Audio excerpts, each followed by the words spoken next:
အဲ့ဒီတော့ဒီ v ကဘယ်လို woher ဘယ်က wo ဘယ်မှာ wohin ဘယ်ကို wer ဘယ်သူ wie ဘယ်လို warum ဘာကြောင့် was ဘာလဲ wann ဘယ်အချိန်နော်ဘယ်အချိန်မင်းဘယ်အချိန်လာမလဲလဲမေကွန်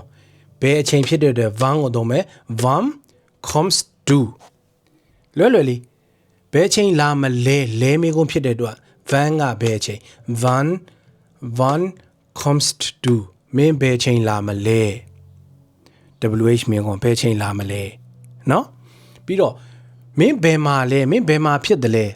ဘယ်မှာလဲလို့မင်းရင်ဘာဖြစ်လဲ ich ဒီမှာ wo ဘယ်မှာ wo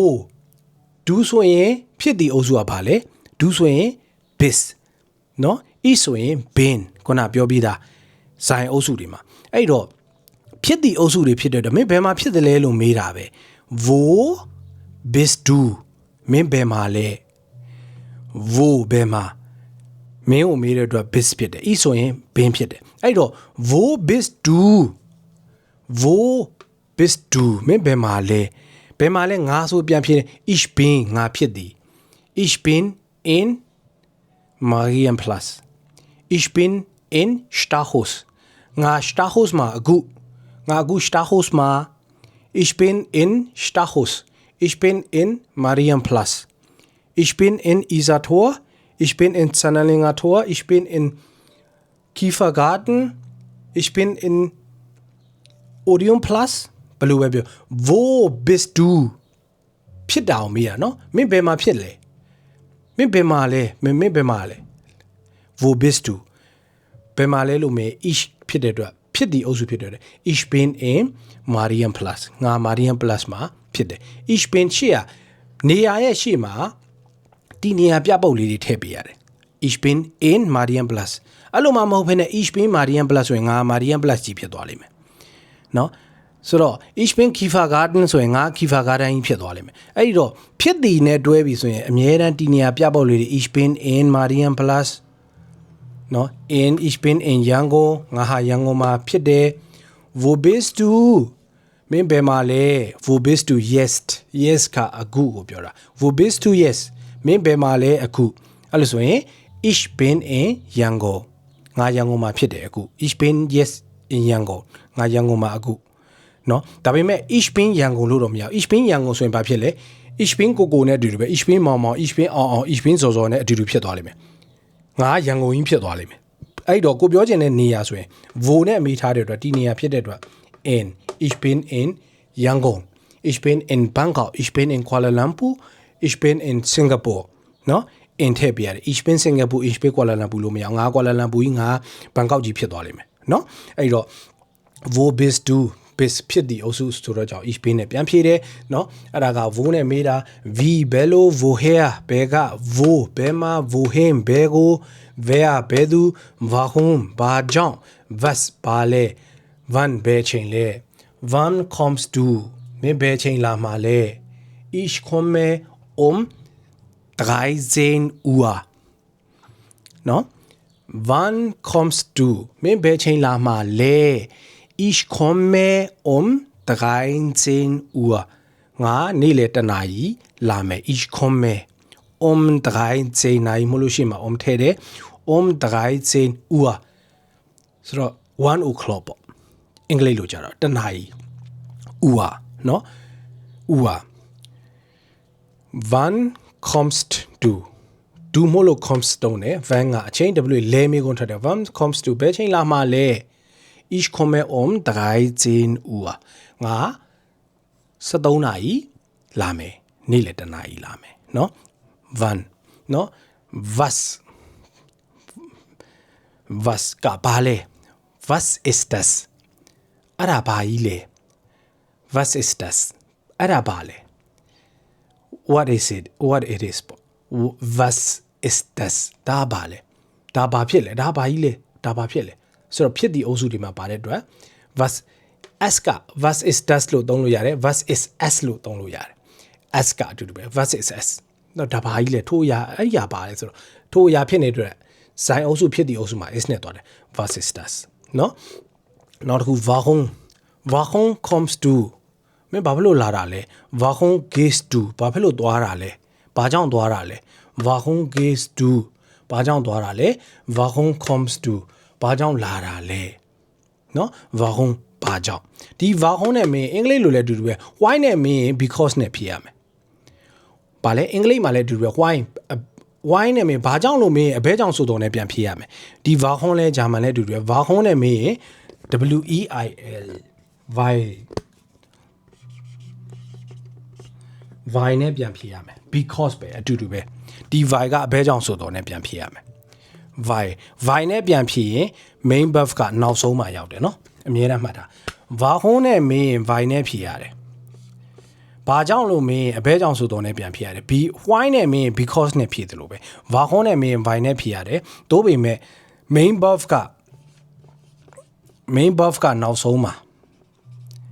လုပ်ပြရတယ် warum နဲ့မင်း why နဲ့ဖြေရတယ်ဒါပေမဲ့ main verb ကနောက်ဆုံးမှာထားပြရတယ်နော်အမြဲတမ်းမှတ်ထား why နဲ့မင်း because နဲ့ဖြေရတယ်ဘာကြောင့်လို့မင်းအဘဲကြောင့်ဆိုတော့နဲ့ပြန်ဖြေရတယ်ဒါပေမဲ့အဘဲကြောင့်ဆိုတော့နဲ့ပြန်ဖြေလို့ရှိရင်ဒီ verb ကို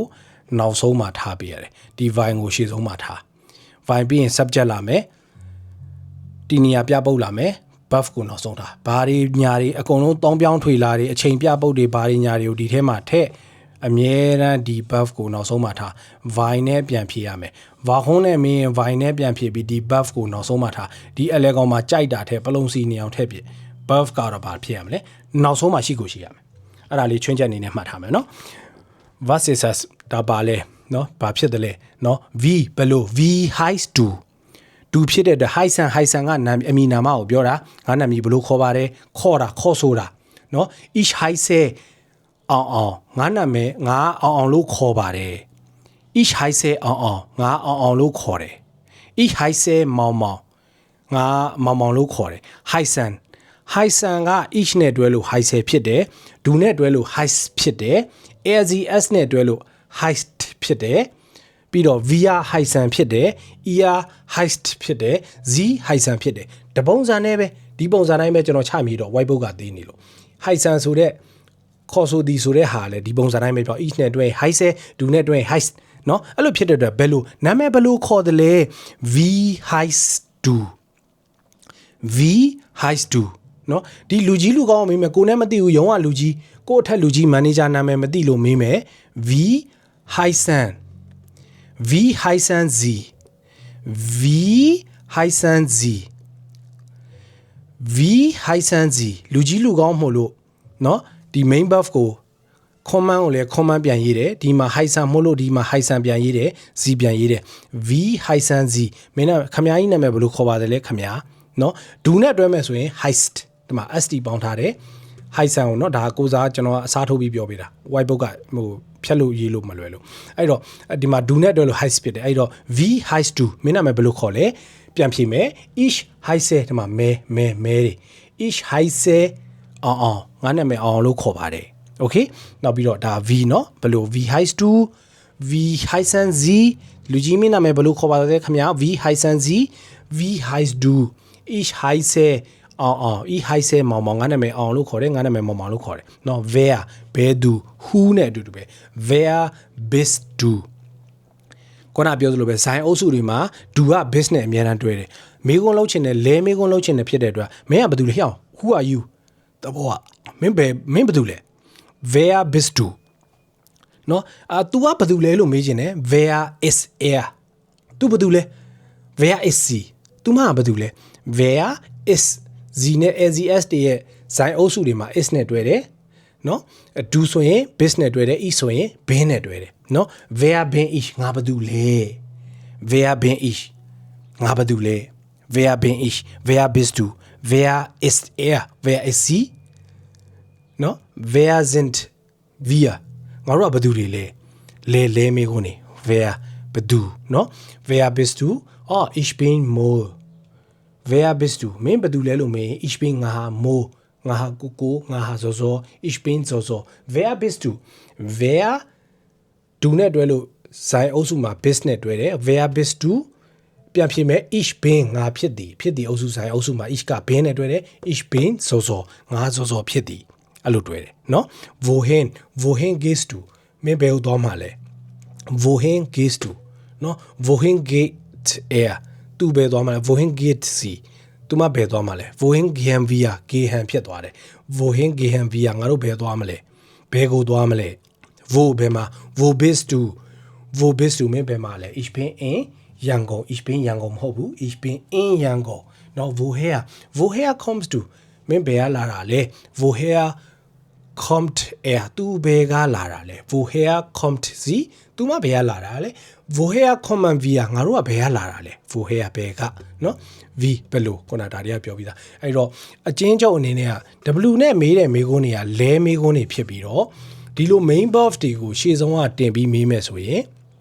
လာမေးခွန်းထွက်တယ်အပိတ်မေးခွန်းဒီလို main verb တွေကိုရှေ့ဆုံးကတင်ပြီးဆိုရင်ယာနိုင် yes no ဖြည့်ကိုဖြည့်ပေးရမယ်အဲ့ဒါ formula ဒီမှာလဲခြာရေးပေးရမယ်အပြောမှာလဲပါရမယ် kommst du aus Myanmar ja ich komme aus Myanmar မဟုတ်ဆိုလဲ nein ich komme aus Deutschland မဟုတ်ဘူးငါဂျာမနီကလာတာဟုတ်တယ်ဆိုရင်လဲဟုတ်တယ် ich komme aus Myanmar wo comes to us နော်ယားနဲ့နိုင်ဖြည့်ပေးရမယ်ဒီ verb တွေကိုရှေ့ဆုံးတင်ပြီးလာမေးခွန်းတွေမှာယားနိုင်ရဖြည့်ကိုဖြည့်ရမယ်ခြရေးတဲ့ခါမှာလဲပါပါစေပြောတဲ့ခါမှာလဲပါမစေနော်ဒါကတော့မေးခွန်းနေ okay နောက်တစ်ခုသွားအောင်